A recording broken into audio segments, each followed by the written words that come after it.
Magic spoke yesterday and knows there's a lot of work ahead with this franchise. Take a listen. I don't want to fool the fans, right? We're going to build this thing the right way. It's not a quick fix. I'm not a quick fix. I can't turn it around tomorrow, or I really would be Magic, right? The first day in office was a busy one for Magic Johnson. He started off, he was named president of basketball operations, and the first move quickly led to a couple other ones. They announced they hired Magic. Jim Buss is out as executive VP. Mitch Kupchak out as GM, and Magic wasted no time once he was in. Within hours, he pulled the trigger on a deal, sending leading scorer Lou Williams to the Rockets for Corey Brewer and a first-round pick. And not long after that move, former agent Rob Pelinka agreed to become the team's general manager. He has to give up his NBA clients at his agency, which he owns, along with another man tied to this new Laker regime, Kobe Bryant. Guys at the round table? Well, we're ready to run. We got our 5 here after the show. We're going to lace it up. Good to have Tim Legler. Pass it to him. Are you running points? Are you running points? No doubt about it. And like Jay said, get the shooter the ball, and we'll go underneath, right? Tom Penn with us as well. Ryan, let's start with you. Magic clearly hitting the ground running on day one. What does Magic bring to this role with the changes ahead? I think he brings an overwhelming approval rating in this, and that's about it right now, because the only thing I can tell is that we all like him, we all work with him, and people are scared to death to rip this for what it is. And what it is a total power play. They wanted Jim out. Magic resented it. He got the job, and I don't know what he means now moving forward, that all of a sudden all the Lakers' problems are fixed. He's a living statue, okay? So I understand Lakers fans going, awesome, we got Magic, but I mean, I can't just sit here and tell everybody that this is a slam dunk, the best hire the Lakers could make. Tom, what do you think?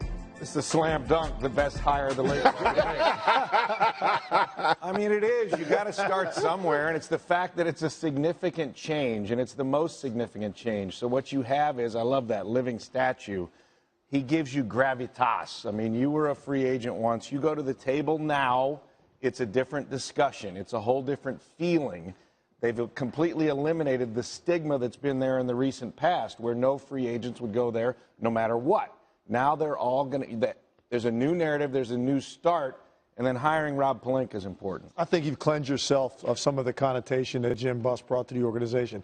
I think there was a negative connotation there that did affect guys in the way they viewed this organization.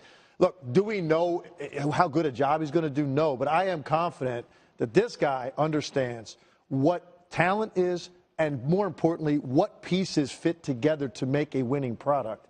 Now, you have to bring in somebody to help you with the business side of this and understanding the CBA and all the nuances of that, and he's done that. So I think even bringing in Pelinka is a great move, and the two of them together I think will complement each other. I just have faith in this guy because he's a winner and he understands what a winning environment on a basketball team looks like.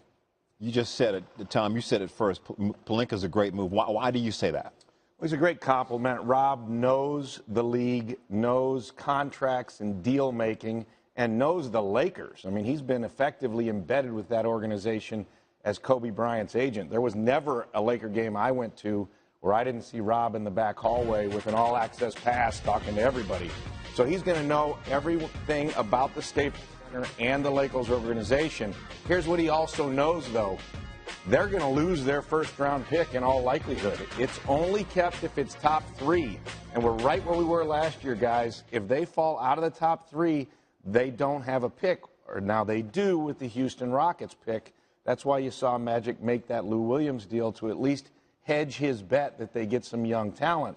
But there's a big risk factor that that pick goes away. If that pick goes away, they lose a big card to play. All right, there's another wrinkle here, too, when you go from Magic, Pelinka, Kobe Bryant. And Pelinka is the middle guy in between this. And last week on First Take, Magic said the first person he was going to call if put in charge was Kobe Bryant. What do you expect? Do you imagine Kobe Bryant coming in a role like this to help the team out? What's he going to do, go to Valpo, Oakland? Like, Kobe's not doing that stuff. I mean, I don't understand how people can't see that, like, this is, hey, everybody, like, we're going to fix this with names. So Magic says it because he knows Lakers fans are going to be super excited that Kobe's, like, are you kidding? Like, Kobe has such big things going on. Yeah, he can advise. Look, if the Lakers want to give away more money and name Kobe an advisor, he'll cash those checks. Yeah. But, like, what are we really expecting Kobe to do? Like, Kobe's going to defer to somebody else? Well, those guys, like, he's not like, hey, Magic, I'm going to be running late today. You know, can you start the meeting 20 minutes later? Like, I can't believe some of the stuff I'm reading about the Kobe Magic alliance running the front office of the Lakers. Like, I don't think that's realistically going to be what it is. Like, he could be named something, but I don't think he's going to be scouting the A-10. And to Ryan's point here, because Ryan's the only insane one up here. Because I think what Ryan's trying to say is it is a lot of work, scouting, doing a lot of things behind the scenes. It's not just showing up and saying, I like watching this guy on TV. And you're fully aware of that. You know, being an assistant GM in a couple stops. What does it take to be a GM in this league, an executive in this league nowadays? So I worked with Jerry West for 5 years. And Jerry went to the A-10, and Jerry went to the high school games, and Jerry went to work every day from 8 to 6.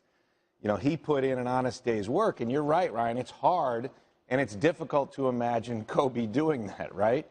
There are different ways Kobe can help. I think whether he's officially on board or not, he's got as loud a voice as anyone via Rob Pelinka and with the pulpit that Kobe has. The trick bag now is they have to 35% of their cap is tied up in Mozgov and Deng going forward. Those deals are the ones that everybody's going to regret because the clock is ticking on the youth. Those young guys getting better quickly must happen, or else they got to pay them too to be mediocre. So there are major tactical challenges now they got to figure out. I never saw this as really some sort of dynamic duo coming together. I agree with Ryan. Like it's incomprehensible to me to see Kobe and Magic, two guys on that profile, egos that are involved. And not only mention the fact, Kobe Bryant's competitiveness and how recently he was a part of this organization actually would work against him and the organization in this capacity, because I don't know that he would even be able to judge guys fairly. He was a tough guy to play with. He made guys accountable. A difficult guy to get free agents to come in and play alongside. He's going to now be issuing those same kind of judgments than anybody you talk about bringing in. So maybe as some sort of a consultant role when Magic runs stuff by him just to get his opinion, I can see that. But rolling up your sleeves, coming in there every day, and the two of these guys figuring it out together, that never seemed like a plausible idea to me. Let's